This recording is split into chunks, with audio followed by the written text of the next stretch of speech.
Okay, for our finance class, let's do a review of the 4 financial statements. Let's look at some performance measurements that are different than what we used in accounting class.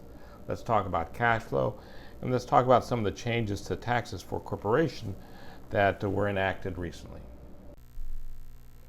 You remember from our accounting class that the balance sheet is a snapshot at a moment in time of what we own, those are called assets, versus what we owe, those are called liabilities.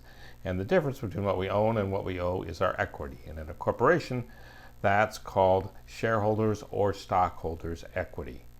The assets are listed in a specific order. The current assets are things that are cash or will be cash within the next year. And after that are listed the long-term or non-current assets like property, plant, and equipment. Liabilities are listed in the order that they're due. Current liabilities are liabilities that are due within a year. They're listed first. Longer term liabilities are listed second. And then our equity section includes, in this corporation, preferred stock, which is kind of unusual, common stock, and retained earnings. Please don't forget that retained earnings are part of the equity section. The income statement is our report card. It covers a period of time. Did we make money or did we lose money? In accounting class, we were concerned with net income. But in finance, we're more concerned with measures like EBIT, earnings before interest and taxes, because interest and taxes vary depending on how you were financed, depending on how clever you are filling out your tax returns, and EBITDA, earnings before interest, taxes, depreciation, and amortization. We're also concerned with NOPAT, net operating profit after taxes, which is going to be EBIT times 1 minus our tax rate. The statement of cash flows covers a period of time and explains to the world what happened to our cash during the year. This particular format here is called the indirect method. You start with net income and work backwards to get to our operating cash flows. Adjustments are the adding back of depreciation and amortization. If you think about it, when we pay our rent, we debit rent expense and credit cash.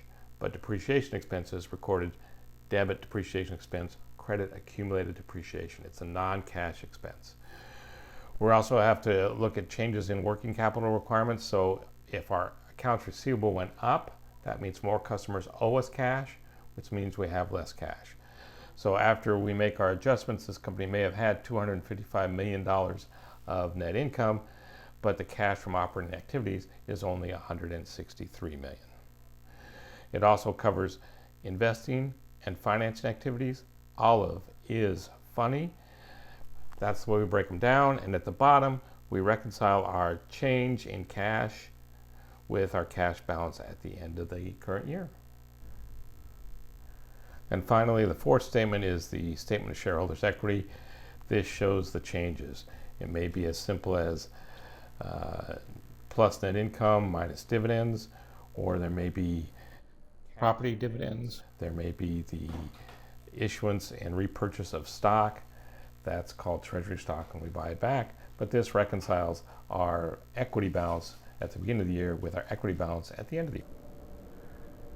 One of the first performance measurements we might look at is free cash flow. How much extra cash does the company have after they pay their bills, after they pay their taxes, after they maintain their assets? This is different than any other measure from accounting class. And if we want to be sophisticated about it, we'll start with NOPAT, which is earnings before interest and taxes times 1 minus our tax rate. In this case, that would be 400 times 0.75, or 300, assuming we're in a 25% tax bracket. Then we'll find out how much money we have currently invested in our net operating working capital. So we'll take our total current assets minus the short-term investments of 10, subtract our total current liabilities minus the notes payable. We'll assume they aren't operating, and that'll give us 1,000 in net operating working capital. Then we'll add to that our investment in our long-term operating assets of 2,000, and that'll give us 3,000. We'll look at that number from last year. So if we did those same numbers for 2018, those numbers would be 2,490. We subtract 2,490 from 3,000, and that gives us 510 that we've invested during 2019 in operating capital. Since our NOPAT, our cash in, was 300, and our cash out to maintain our operating assets was 510, this company has negative 210 in free cash flow. Another performance evaluation we might look at is return on invested capital. Let's take our NOPAT, our net operating profit after taxes. The 400 times 1 minus the tax rate gives us 300, and let's put that over our operating capital. Remember, we had 1,000 in current operating capital.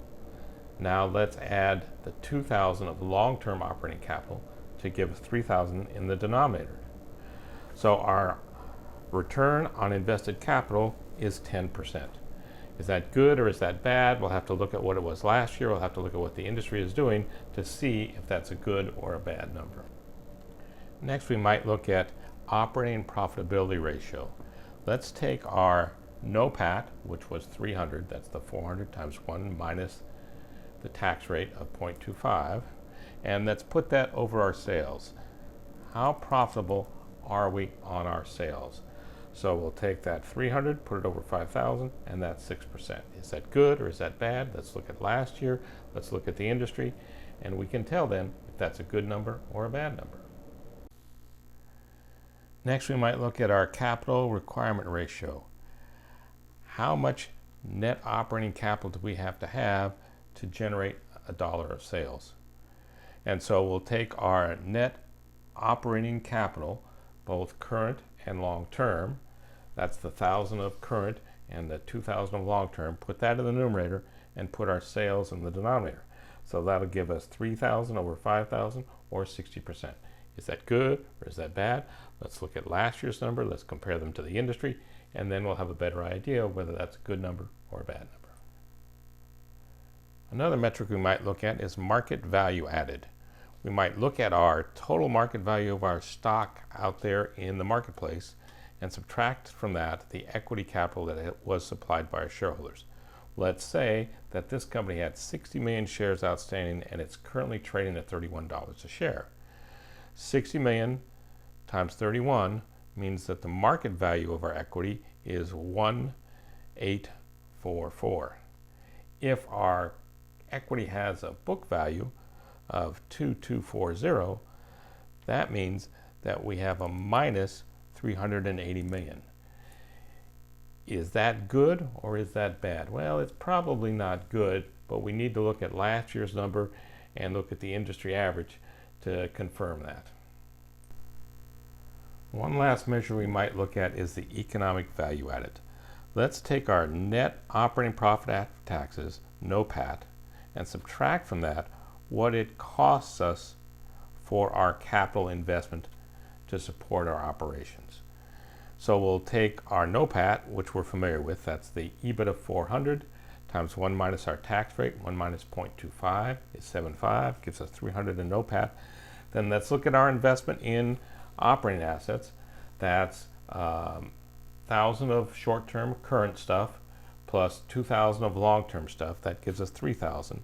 And then we'll multiply that times our weighted average cost of capital.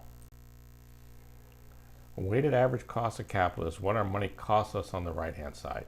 We need money on the right-hand side of the balance sheet so that we can have assets on the left-hand side. Well, what do those operating assets cost us? They cost us our weighted average cost of capital. We'll talk about the specifics a lot later, but we'll have our cost of our debt tax affected because interest expense is tax deductible, plus the rate on our short-term debt, tax affected, plus the rate on our preferred stock, if we have any, plus the rate on our common stock. And when we weight all those, we'll end up with a cost of our money on the right-hand side. So let's say this company has a weighted average cost of capital of 11.5%. 11.5% times its investment in operating capital, remember that's the 1,000 of short-term and 2,000 of long-term, 11.5% times 3,000 gives us 345. We subtract that from our NOPAT, and we've got a negative economic value added of 45 million. Is that good or is that bad? It's probably not good, but let's look at last year. Let's look at the rest of the industry. Okay, finance class isn't a tax class, but we should talk about some relevant provisions of the 2017 Tax Cut and Jobs Act. Previously, the tax rates for corporations were progressive. The more money a corporation made, the higher its tax rate. Now it's just a flat tax rate of 21%. Previously, all interest expense was tax deductible. Now there's a limit of 30% of EBIT. We still like debt as a way to finance our company because after tax, it's the cheapest form of financing.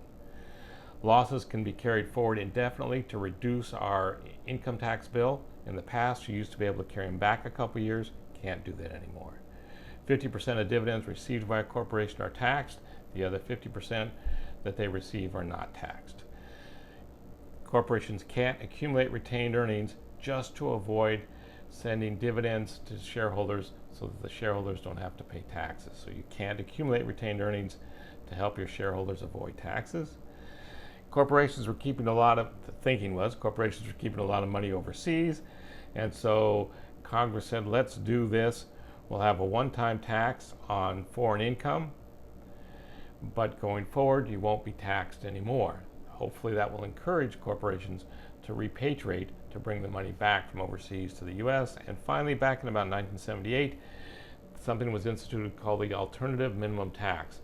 So if you were really super clever, you might be able to fill out your tax return legally so that you owed zero taxes. That was offensive to some people, so they came up with a system whereby no matter what you did, you had to pay some taxes. That corporate alternative minimum tax has now been eliminated, so technically a corporation could pay little or no taxes going forward.